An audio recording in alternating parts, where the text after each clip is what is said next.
Welcome to our channel. Today we how to log into Proxmox web UI on VPS step by step clearly. To log into the Proxmox web UI on your VPS, start by opening your preferred web browser. In the address bar, enter the IP address of your VPS followed by the port number 8006. This should look something like this: http:// your VPS IP 8006. Press enter to navigate to the Proxmox login page. Once the page loads, you will see a prompt for your username and password. For the username, enter root if you are using the default administrative account. Next, type in the password associated with your root account. Check that you have entered the correct IP address and port. If you have configured Proxmox to use a different username, enter that in place of root. After entering your credentials, click the log. If your login details are correct, you will be redirected to the Proxmox web interface.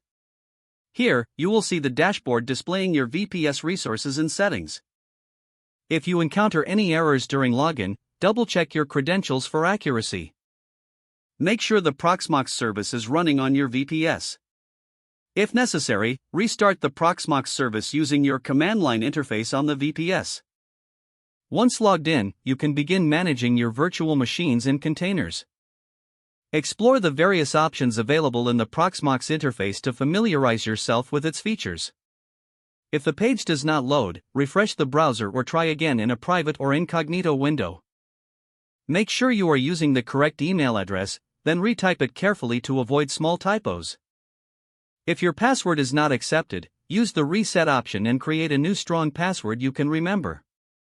Check your spam folder for verification or security emails, then complete any requested confirmation steps. Enable two-factor authentication if available to improve account security and reduce unauthorized access risk. After signing in, review your profile details so your contact information and settings are accurate and current. If you see an error message, note it down and try again after restarting your device and internet connection.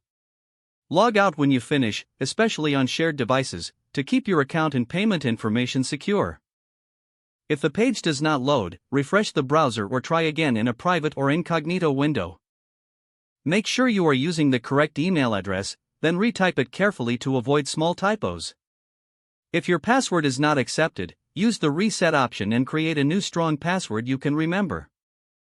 Check your spam folder for verification or security emails, then complete any requested confirmation steps.